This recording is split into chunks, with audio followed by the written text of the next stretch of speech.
Bonjour, dans cette vidéo, je vais vous parler de l'énergie de 2025.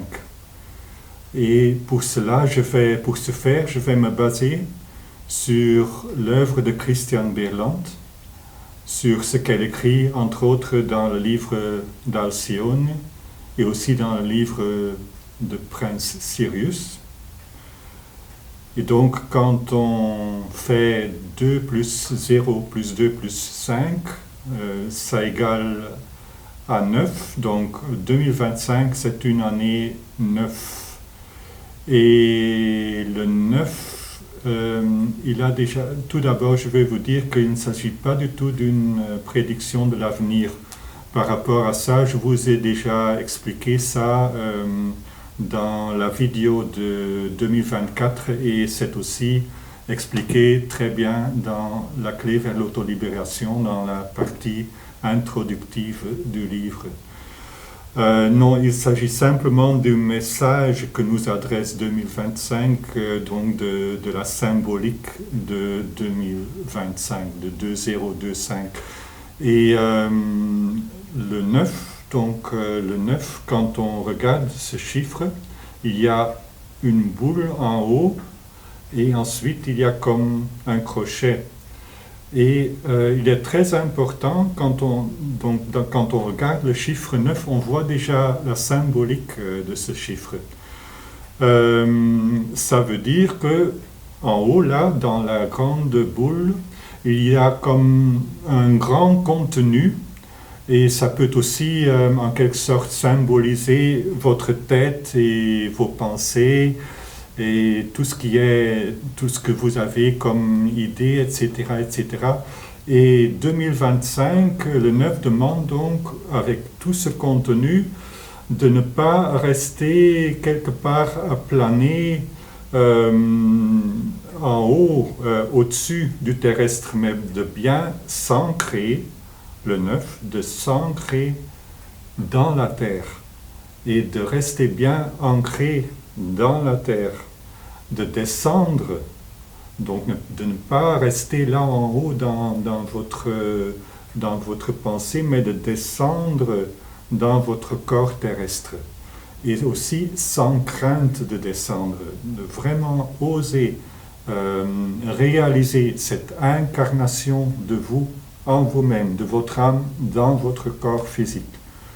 Cela demande donc d'intégrer votre bagage spirituel sur terre. Mais en même temps, ça représente aussi une sorte d'élévation. Donc tout en gardant ce contact avec la terre, une élévation, c'est-à-dire qu'on élimine tout acte et toute pensée bas. Qu'est-ce que ça veut dire, ce niveau bas? Ça veut dire, entre autres, la matière, qu'on pense qu'au matériel, par exemple, et je sais que ce n'est pas le cas des gens qui regardent cette vidéo, mais le 9, ça veut vraiment dire qu'il faut mettre la matière au service du noble. Et 2025 représente aussi et demande aussi une mobilité. Une mobilité tant au niveau de l'âme qu'au niveau de notre corps, oui. Donc une mobilité, ne pas rester à l'arrêt, ne pas rester immobile, ne pas rester à stagner. Que dit le 9 et le 2025 encore? Alors, quand on regarde aussi le 5, ça dit, le 5 donc de 2025, ça vous demande de reconnaître en vous l'autorité pure. Et ça demande aussi de réaliser chez vous une libération des vieux schémas. Et ça, les vieux schémas, ça c'est différent chez chaque personne et chaque personne peut voir ce que ça représente chez elle. Le 9 symbolise aussi la parole exprimée au service de l'honnêteté. Et donc vous exprimez sincèrement et en même temps, vous laissez chacun libre. Vous ne transgressez pas les limites de l'espace psychique des autres. Et là, ça nous fait aussi penser à la symbolique des inondations qu'on voit fréquemment, qu'on a vu fréquemment en 2024 et qu'on verra sans doute fréquemment en 2025. Donc 2025 demande de laisser chacun libre de faire ses propres choix, de vivre sa propre évolution. Même si vous voyez des choses chez telle ou telle personne, il s'agit de ne pas émettre de critiques, de ne pas vouloir dire leurs faits aux autres. Ça, c'est en fait l'aspect négatif de Jupiter. Jupiter qui est le maître du Sagittaire, le 9e signe du zodiaque. Donc n'essayez jamais de convaincre qui que ce soit de ce à quoi vous croyez. Permettez à chacun de faire ses propres prises de conscience, chacun à sa manière et chacun au bon moment. Il est fort possible que le temps n'est pas encore mûr pour certaines personnes. Il faut laisser à chacun la liberté. Et par rapport à ce côté négatif de Jupiter, on peut voir que dans la vie, on est parfois confronté à des gens qui semblent chercher à se valoriser eux-mêmes en critiquant les autres ou en rabaissant les autres, peut-être en faisant des ragots sur les autres, etc. Et un tel comportement indique souvent qu'au fond d'eux, ces gens se méconnaissent eux-mêmes, qu'ils sont pleins de froideur envers eux-mêmes et à distance vis-à-vis d'eux-mêmes. Et ensuite, la jalousie envers les autres n'est pas loin. Et je dis cela vraiment sans vouloir émettre un jugement sur ce genre de personnes, mais c'est bon, voilà. Mais il faut toujours comprendre qu'il y a une problématique chez chaque personne qui a un certain comportement. Mais quand vous êtes confronté à une telle personne, cela signifie aussi quelque chose pour vous.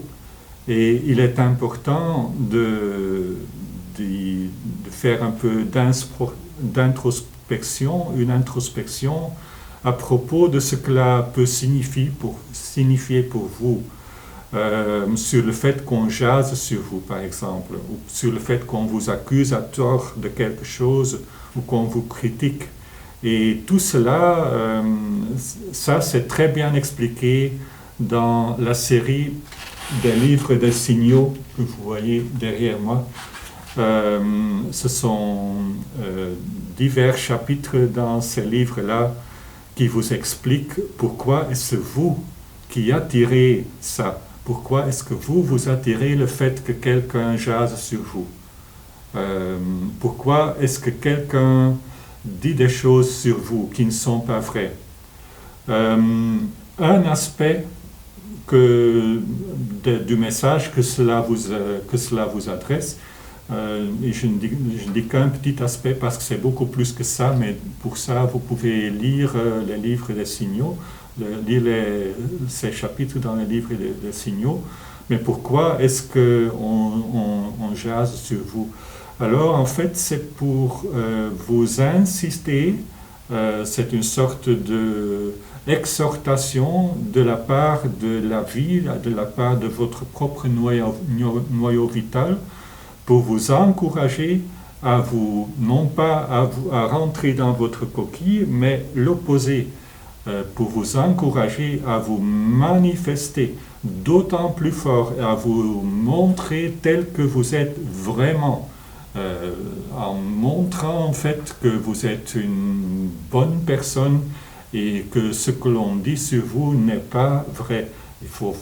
C'est important à ce moment d'oser vous manifester dans toute votre bonté et dans tout ce que vous êtes vraiment.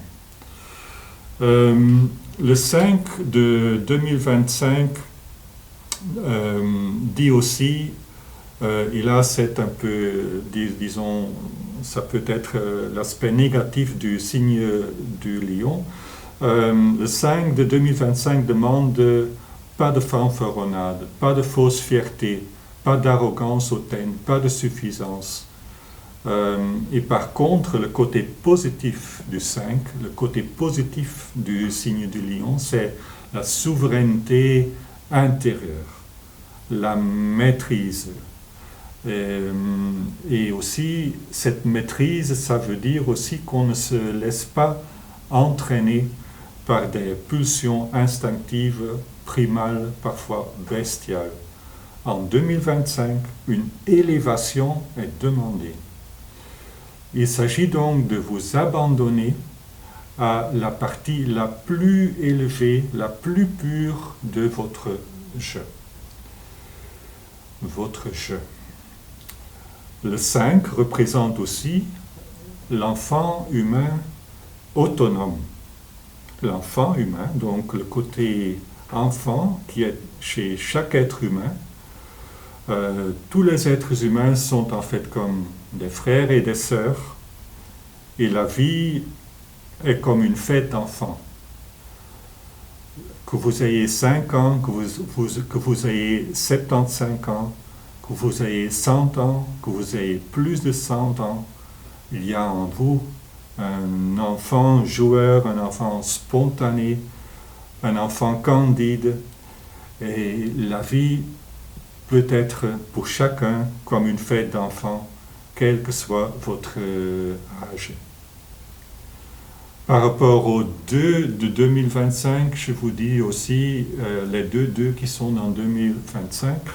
Le 2 représente, entre autres, et ça c'est très bien expliqué aussi dans le 2e chapitre du livre d'Alcyone et le 2e chapitre du livre de Sirius. Le 2 représente, entre autres, le fait de laisser circuler vos énergies, mais de les laisser circuler au service de la vie. Et donc chacun peut voir pour soi si tel est le cas. Donc le 2, c'est le fait d'engager ses talents et de rester dans sa vraie valeur en tant qu'être humain. Valeur. Donc le 2 demande en fait de subordonner son éventuel petit ego, de le subordonner à ses forces divines, et de mettre à profit ces forces divines dans un esprit de service envers les valeurs les plus nobles de la vie. Ça c'est dit en très peu de mots ce que signifie le 2, et vous pouvez en lire plus dans les chapitres de Alcyone et de Sirius.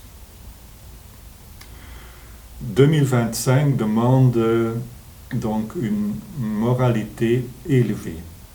2025 nous demande de mettre la couronne d'or de la moralité supérieure sur la tête de l'être humain royal en nous-mêmes, à l'intérieur de nous-mêmes. Et quand l'être humain donne le meilleur de lui-même, il peut se manifester comme un chevalier pour le bien suprême. Ça, ce sont les paroles de Christian Berland dans ses ouvrages. Un chevalier pour le bien suprême, c'est très beau. À l'intérieur de vous, vous êtes connecté à ce qu'il y a de plus élevé, à la pureté. Et vous portez haut la bannière de la pureté. Ça, c'est le sens positif de 2025. Vous vous orientez vers votre moi supérieur. Et là, vous ressentez la magnificence de votre cœur intérieur, la majesté de votre sagesse intérieure. Et ici, je pense, on peut penser à la symbolique du cœur, telle qu'elle est décrite dans la clé vers l'autolibération. Et par rapport à ce livre, la clé vers l'autolibération, je veux vous dire aussi qu'il y a des textes dans le livre que beaucoup de gens oublient parfois de lire. C'est entre autres la partie introductive qui est très importante et qui permet de mieux comprendre le reste de l'ouvrage avec les maladies qui sont expliquées, avec leur origine psychologique, émotionnelle. Donc avec cette partie introductive, grâce à cette partie introductive, on peut mieux comprendre ce qui vient dans le reste du livre. Mais il y a aussi d'autres chapitres très importants et que j'aimerais vous recommander. Ce sont les textes des organes différents. Même quand on ne souffre pas d'un certain organe, même quand cet organe fonctionne très bien, ça peut beaucoup apporter quand on lit le texte de la symbolique des différents organes, parce que ça nous aide à réfléchir sur nous-mêmes, à plus ressentir la vie qui est en nous. Et cette symbolique des organes, elle explique en fait la façon dont la vie peut se matérialiser dans notre corps physique. Et pour chaque organe, ce sont d'autres aspects. Et lire les symboliques des organes, je trouve que c'est un immense enrichissement que cela peut offrir.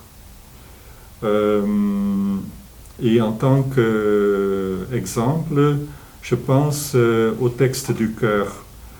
Même si vous avez un cœur qui fonctionne parfaitement, et on a quand même tous un cœur qui est tout le temps en train de se contracter, de se détendre, de se contracter, de se détendre.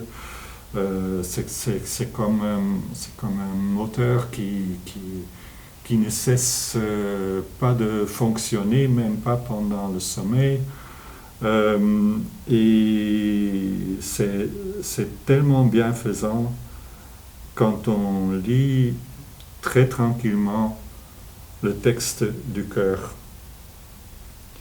Ça fait un bien énorme. Ça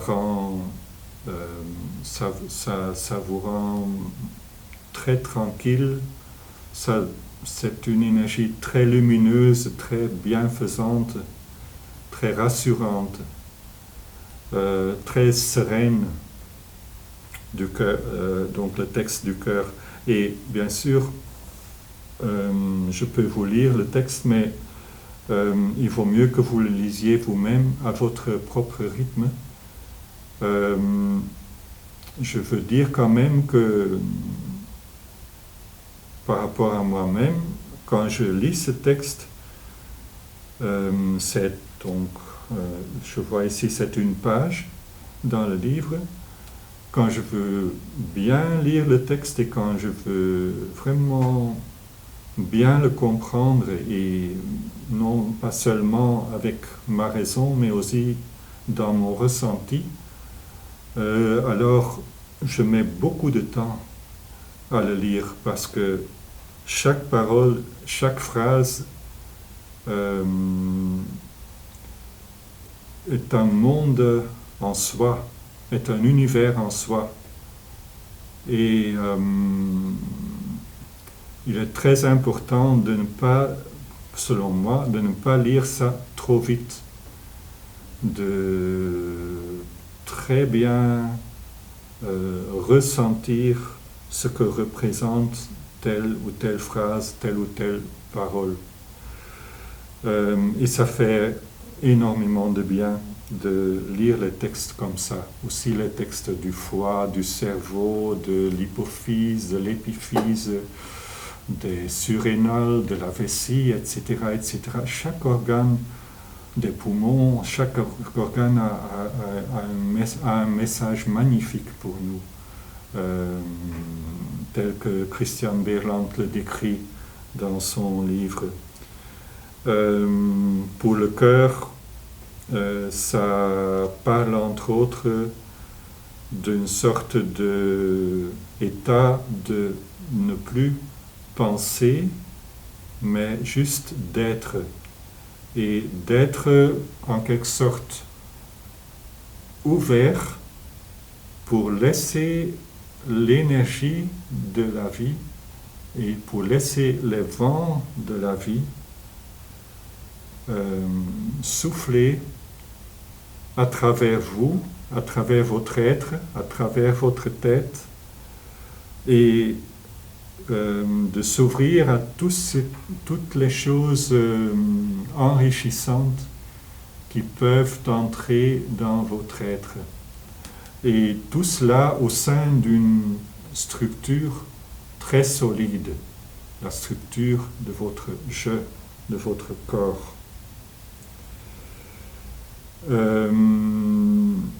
Et je lis juste un tout petit fragment. En déverrouillant toutes les portes de ton être, en lâchant prise vis-à-vis de tout, en t'ouvrant, en te laissant caresser par le vent délicieusement tiède de la vie, tu ressens la félicité absolue de laisser passer et de ne faire que te laisser être sans plus. Ceci n'est qu'un tout petit aspect de ce texte que je vous recommande de lire tranquillement. En fait, on pourrait en faire une sorte d'introspection, un moment d'introspection, et cette page, ça peut même prendre plus d'une heure si on veut vraiment bien la laisser pénétrer dans son être pour faire du bien à son être, à son âme, à son évolution personnelle.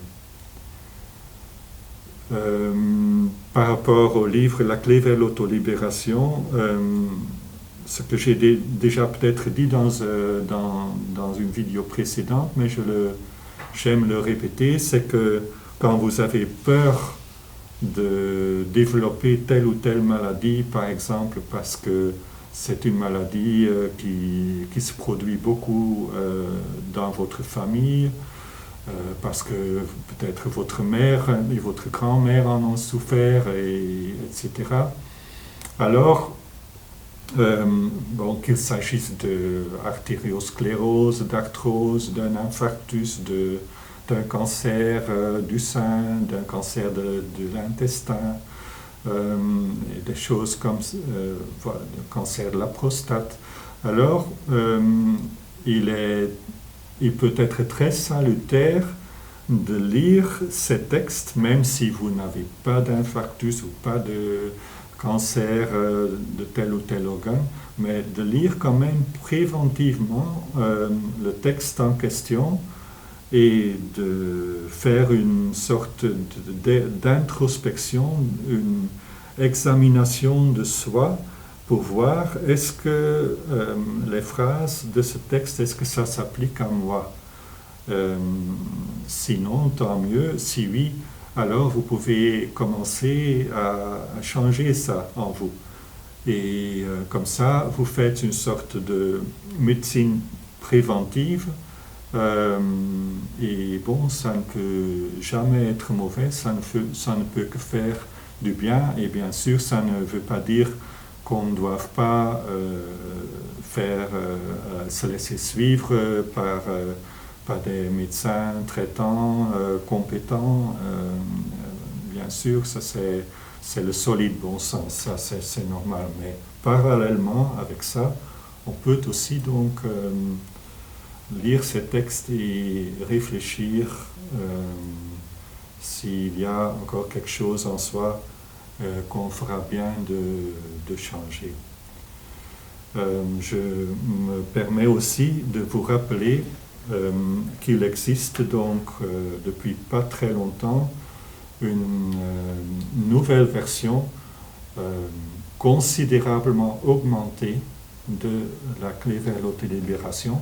Vous voyez l'épaisseur, donc maintenant le livre compte plus de 1100 pages et donc l'augmentation, c'est vraiment plus de 200 pages qui ont été rajoutées par rapport aux anciennes éditions du livre. Il y a des maladies telles que la Covid qui sont maintenant discutées dans le livre et d'autres chapitres aussi, par exemple la perte de l'odorat, l'Ebola, le mélanome malin, quand même très important, la dengue qu'on voit de plus en plus fréquemment dans les pays occidentaux, la toux sèche, la toux grasse, la parodontite, l'insuffisance veineuse, le bruxisme nocturne, la boulimie, etc., etc., les articulations sacro-iliaques, certaines allergies qui ont été rajoutées, et plein d'autres sujets. Donc, voilà. Je voulais quand même vous communiquer ça. Et retournons maintenant à la symbolique de 2025. 2025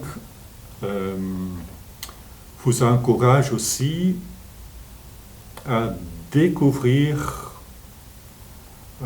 cette immense force, ce dynamisme qui est en vous. Et vous encourage à mettre en œuvre cette force, à mettre en œuvre ce dynamisme.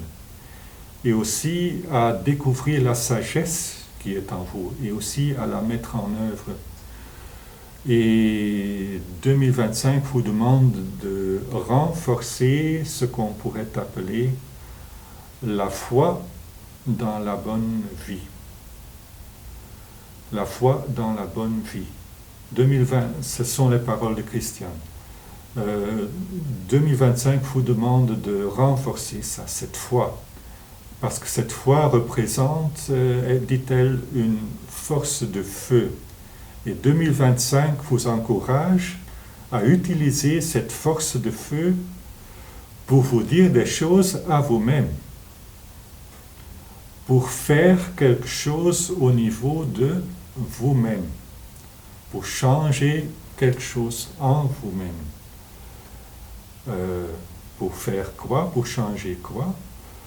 Alors, Christian Belland dit ce qui vous rapproche des portes du paradis terrestre.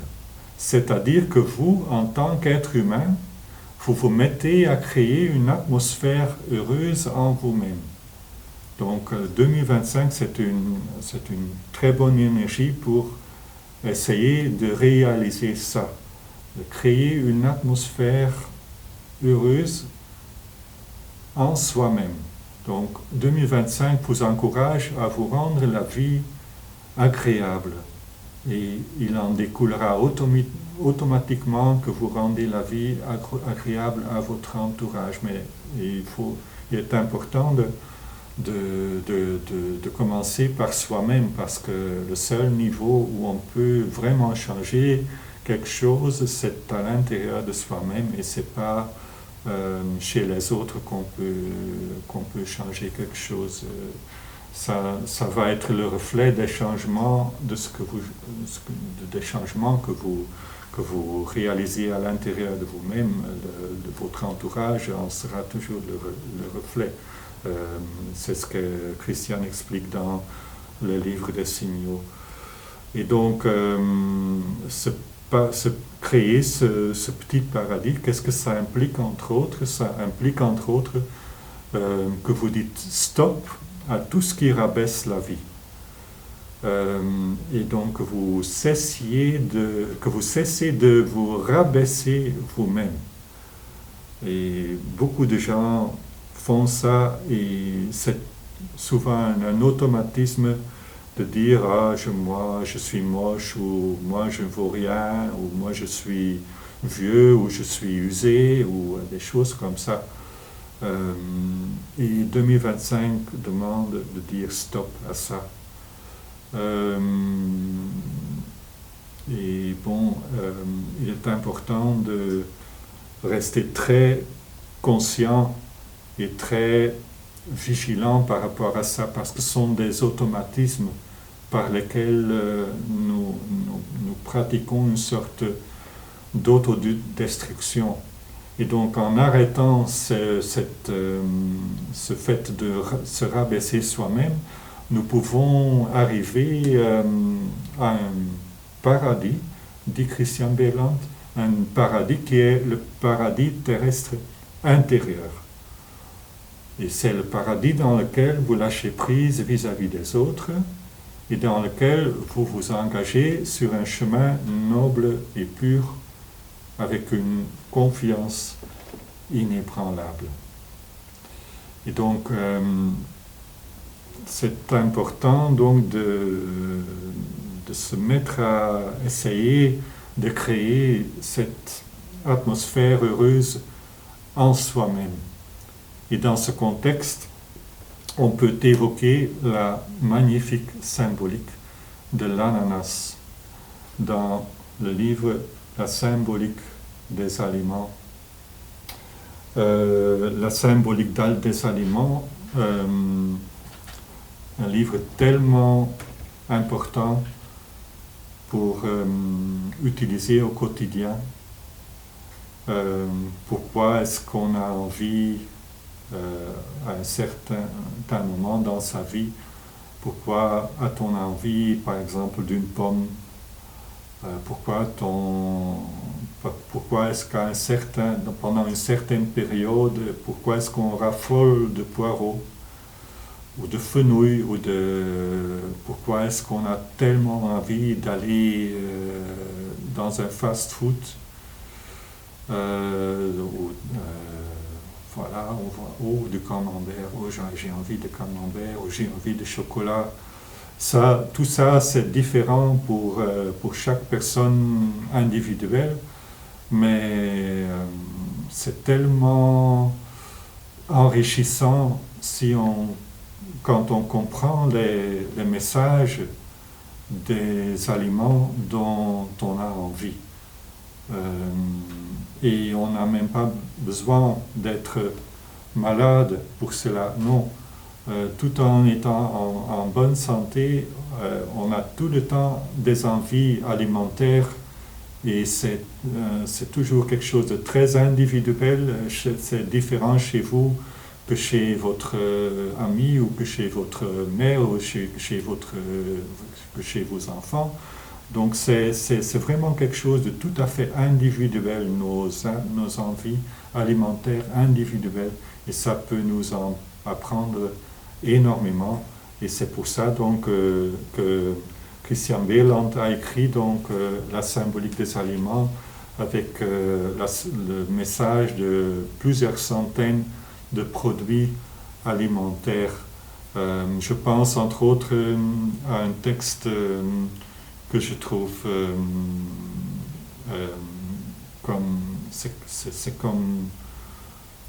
c'est comme si ça venait tout droit de la source de vie, de la source primordiale de vie. C'est le texte de la noix muscade. C'est vraiment très intéressant de lire ça. Et on en met pour assaisonner notre nourriture, mais comprendre ce que ça nous dit comme message, c'est tellement enrichissant. Le texte du sel, du poivre, etc. Le texte de l'eau, on boit toujours de l'eau. C'est tellement intéressant de lire qu'est-ce que symbolise cette eau que nous buvons. Ça nous enrichit dans la richesse de notre personnalité et dans l'approfondissement, dans l'introspection, dans l'élévation de sa conscience, et sur notre chemin de vie, ça peut nous montrer des choses à faire ou à ne pas faire pour avancer sur notre chemin de vie. Et l'ananas, ça correspond donc aussi très bien à la symbolique de 2025 et en fait c'est un texte, il y a la plupart des gens aiment l'ananas, bien sûr il y a des gens qui ne l'aiment pas, mais surtout quand on l'aime, ce texte est très important. Et c'est presque 3 pages dans le livre. Ce texte de l'ananas, il peut être très utile pour beaucoup de personnes parce que je pense qu'il y a beaucoup de personnes qui ont parfois un problème avec le fait de se sentir souvent seul ou abandonné, ou avec le fait d'aspirer à ce qu'un autre vous donne de l'amour et de se sentir heureux quand cette autre personne vous donne de l'amour et on se sent peut-être malheureux quand cette autre personne est froide envers vous. Et l'ananas nous aide à gérer ça. Pour chaque personne qui a parfois le sentiment d'être en quelque sorte un peu seul au monde, ou a le sentiment de ne pas être valorisé par les autres, ou de ne pas être aimé par les autres, de manquer d'amour des autres. Ce texte est comme ça peut nous guérir de ça quand on le lit de la même façon que j'ai évoqué quand je vous parlais du texte du cœur. Donc quand on le lit tranquillement en essayant de bien comprendre et de bien ressentir surtout chaque phrase, chaque parole, et d'essayer de mettre ça en pratique dans sa vie quotidienne. Et ce sont des textes tous les textes de Christian Bieland, on ne peut pas les résumer, parce que quand on veut les résumer, en fait, c'est une sorte de mutilation du texte. Il faut lire les textes, ça c'est mon avis, mon avis c'est qu'il faut lire chaque texte soi-même, à son propre rythme, et surtout pas trop vite. Et surtout pas quand on est avec la tête ailleurs, ou quand on n'est pas vraiment dans le texte, ou quand on n'est pas assez tranquille pour lire le texte. Il faut faire ça, selon moi, vraiment à un moment où on crée de l'espace pour soi-même, pour se livrer à cette introspection. Et quand on réussit à mettre le texte de l'ananas en pratique, ça fait beaucoup de bien et on va beaucoup moins se sentir seul ou un peu triste ou un peu abandonné. Il dit entre autres que il est important, il nous encourage à entrer en une sorte de, et je lis ici un petit fragment, de réaliser une fusion agréable et chaleureuse avec soi-même, une fusion avec son propre corps, avec la force paternelle, maternelle en sa propre âme. Et voilà, donc ça vous dit, entre autres, laissez briller ce soleil intérieur et réchauffez-vous à la chaleur de ce soleil intérieur qui est en vous. Et essayez de sentir ça, de ressentir ça. C'est très beau quand on lit ça dans la symbolique des aliments. Et voilà. J'espère que ça pourra vous aider. Les forces de la nature, on les voit dans notre monde, dans le monde autour de nous. La nature est très forte, très puissante, et les forces de la nature reflètent toujours ce qui se passe dans l'âme de l'humanité. C'est ce que dit Christian Berland. Et dans les vidéos sur les symboliques de 2022 et de 2024, j'ai déjà expliqué un peu les tremblements de terre, les éruptions volcaniques. Et donc ces phénomènes sont expliqués aussi dans les livres des signaux. Et par rapport aux inondations, c'est quelque chose d'horrible.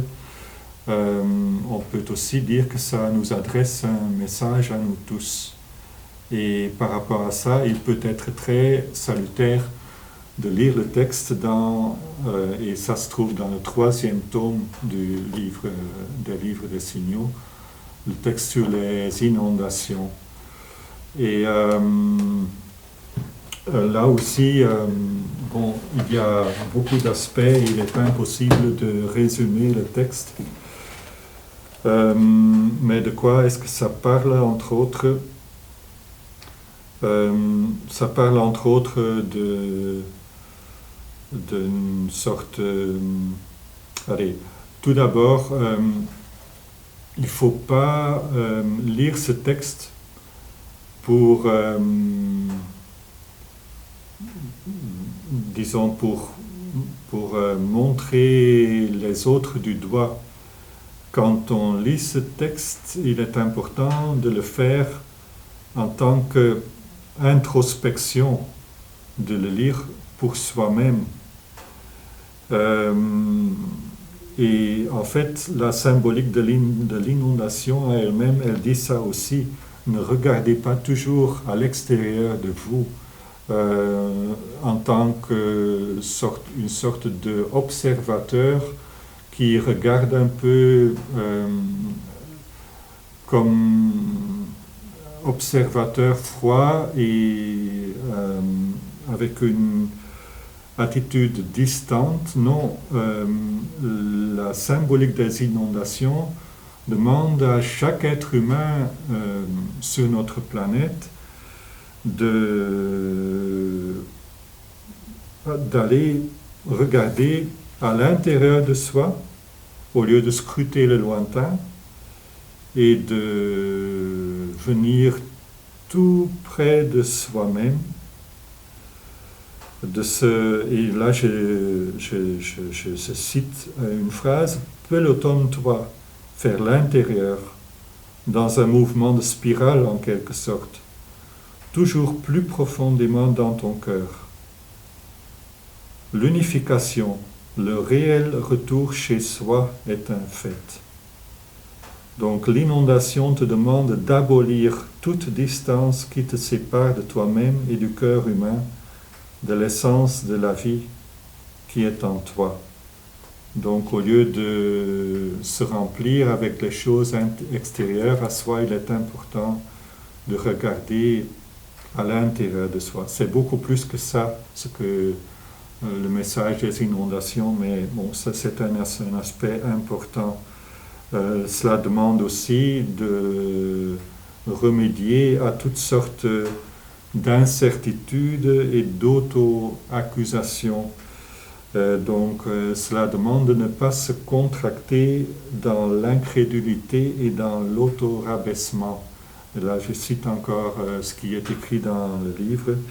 Et donc, on remplace aussi les inondations, encourage l'être humain à remplacer cette incertitude, cette incrédulité par une sorte de confiance de base et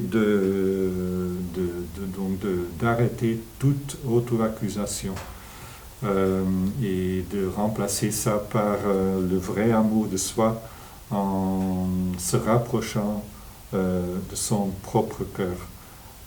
Et le reste, on peut le lire dans le livre des signaux, dans le 3e tome.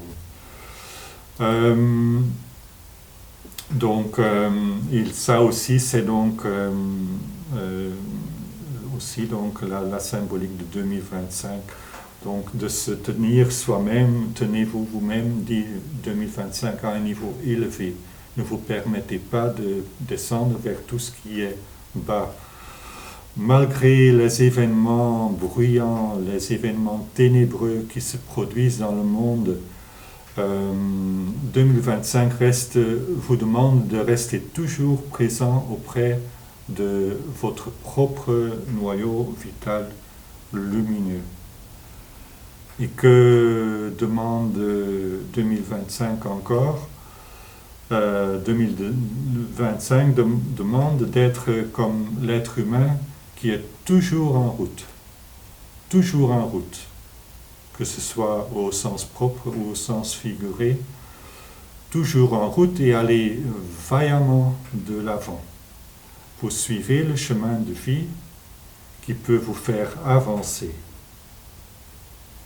en restant dans cette lumière de la vie. Et vous ne déviez plus de ce chemin qui peut vous faire avancer, de ce chemin qui se trouve à un niveau d'énergie élevé. Et donc, vous regardez loin en l'avant, la tête bien dressée, avec une saine fierté de la vie. Et là, Christian Berland dit, vous êtes monté sur un cheval incommensurablement puissant et vous savez que vous-même, vous pouvez prendre les rênes et être votre propre dirigeant à partir de votre cœur et de votre sagesse. Et tout cela, ça fait encore penser à la symbolique positive du 5 et du 9. Et ici, on pense aussi au centaure, cet être mythologique au corps d'un cheval et au buste d'un être humain.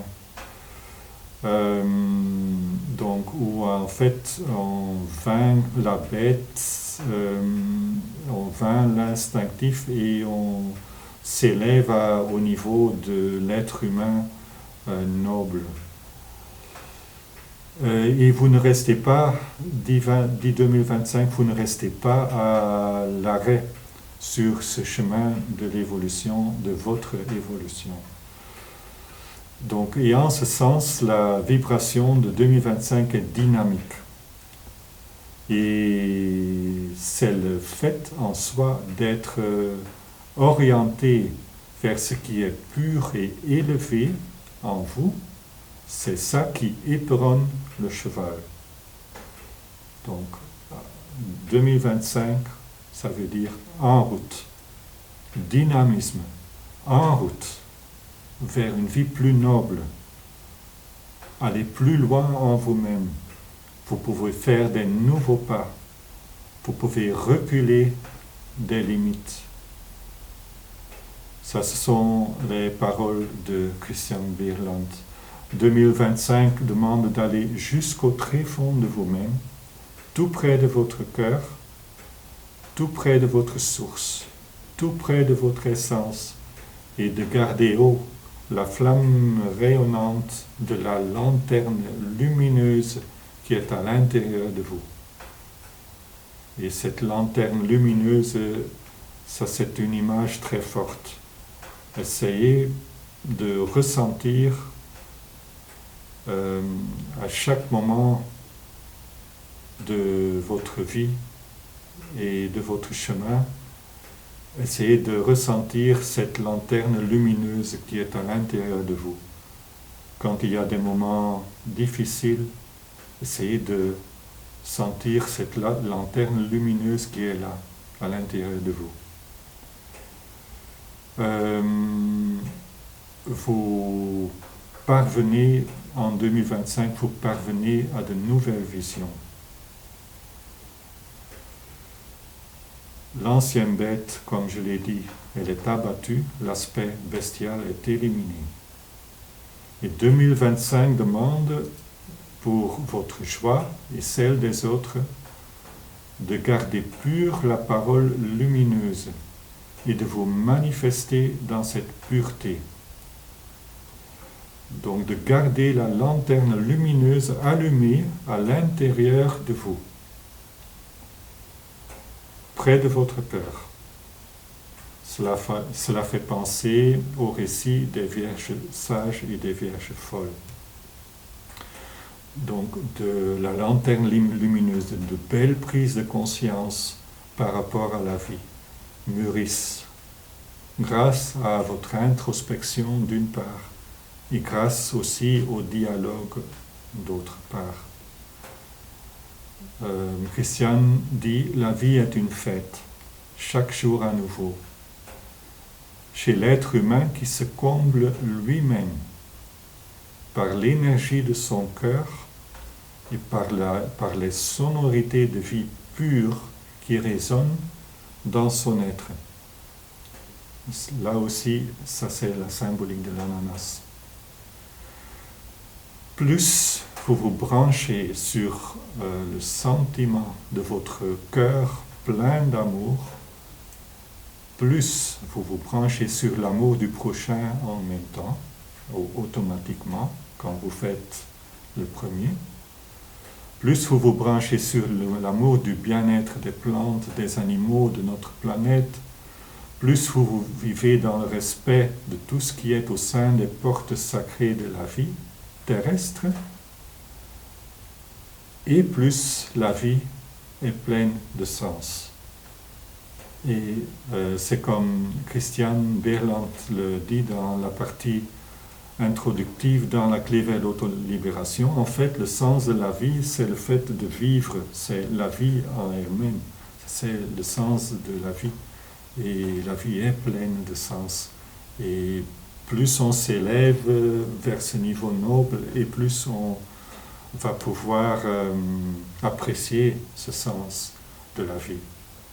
Il est donc important de rompre avec tout ce qui est bas et inférieur et de ne plus se remplir de choses qui se situent à un niveau dégradant, bas ou bestial, des choses qui se présentent dans les rues et les places de la vie quotidienne, dans les médias sociaux, sur l'Internet, dans certains magazines, dans certains livres, etc.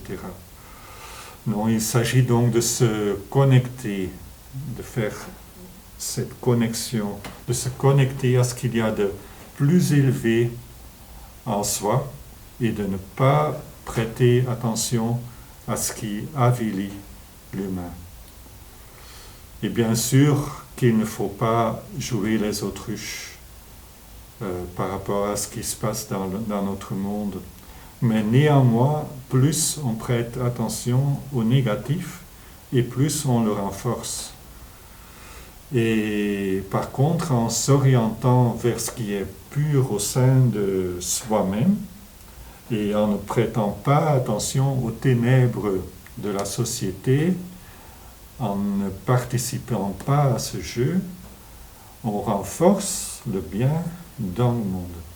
Et en fait, c'est ça la meilleure chose qu'on puisse faire pour aider le monde à guérir de toute cette misère qu'on voit et autour de nous. Ceci dit, il ne faut jamais essayer de convertir les autres, cela ne sert à rien. Par contre, il faut mieux lâcher prise.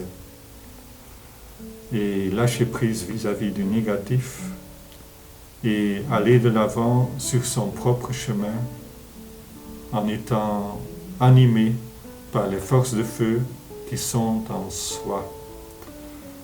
Et on peut éventuellement offrir de belles informations salutaires aux autres. On peut leur exprimer son opinion, mais on ne doit jamais forcer les autres. Et il ne faut rien leur imposer. Ça, c'est donc ce que demande le 9. C'est ce que demande 2025, selon ce qu'écrit Christian Berland. La liberté est une chose sacrée, à condition, bien sûr, de la vivre avec une haute moralité.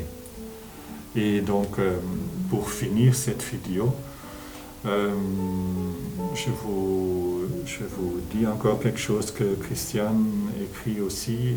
Elle écrit lorsque quelque chose vous semble juste, lorsque quelque chose vous donne un bon sentiment à partir de votre cœur pur, alors ne vous posez plus de questions. C'est bien, c'est juste. Voilà, j'espère que cette vidéo vous sera utile. Je vous souhaite une merveilleuse continuation de votre chemin de vie, avec plein de moments magiques et beaucoup d'amour. Soyons tous dans la gratitude pour tout ce que la vie veut nous offrir. Et tous mes vœux de bonheur et de santé. Et à la prochaine fois. Au revoir.